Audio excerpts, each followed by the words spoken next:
Okay, so how does EMDR work?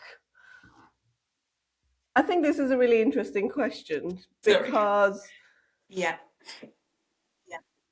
I guess we don't fully know how EMDR works. Like there's some Mm-hmm. solid theories around how EMDR works, but Yeah. what we do know is that EMDR does work. Like the Mm-hmm. evidence is very strong for that it does work. But in terms of the theory around how it works, I think there's a few different theories around. Do you have like a Yeah. go-to theory that you tend to? Um, Yeah. When I explain to my clients when I'm working in EMDR, mm, the two I tend to go back to is about our REM sleep. So we know that when we're asleep, our eyes are kind of moving, and that's mm, that rapid eye movement.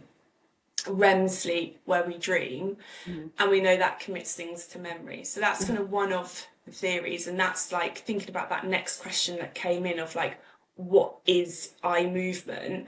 Well, that eye movement in EMDR is trying to replicate our eye movements that's happening in REM sleep. Yes. Yeah. So that is number one theory that I tend to kind of use with my clients. Yeah, because we reprocess a lot in our sleep, don't we? That's how we Yeah. process a lot of what we go through. Um, and EMDR sort of replicates that and just gives Yeah. that natural process a sort of kickstart. Hmm. I tend to explain pretty much very similar to what you said. And the other one is the AIP, it's the Mm. adaptive information processing theory that I use as well. Mhm. Um, and I tend to describe this about the island analogy, where Right. there's kind of two islands.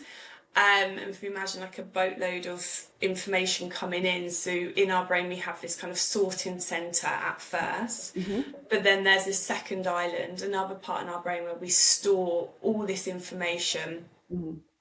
and that is being collected from like the minute that we're born, Hmm. and how when we're in processing, so using that eye movement, our brain is connecting to that stored information that we have, that Hmm. allows us to kind of move through, make sense, or understand maybe this traumatic incident or incident that's happened, with the knowledge that we do have. Yeah, I've not heard of that analogy before, but I guess that's a good Uh, way of explaining yeah. how it sort of activates both parts of our brain. Um, yeah, and I also talk about our working memory. So there is one Yes. theory that sort of explains how EMDR taxes our working memory, and that our working memory can only hold so much, and naturally that our bodies will sort of go towards a healing process. Yeah. So as we sort of tax our working memory, it tends to reduce the intensity and vividness of those difficult memories Mhm. that we Mhm. are processing. Yeah. Yeah. Um, I think generally it's helpful to know that when we sort of experience overwhelming events, that can affect our just natural processing system. Mm. So when we go through difficult things that might leave those experiences unprocessed, not always, because our brains are so good at Yes. processing things all the Yeah. time.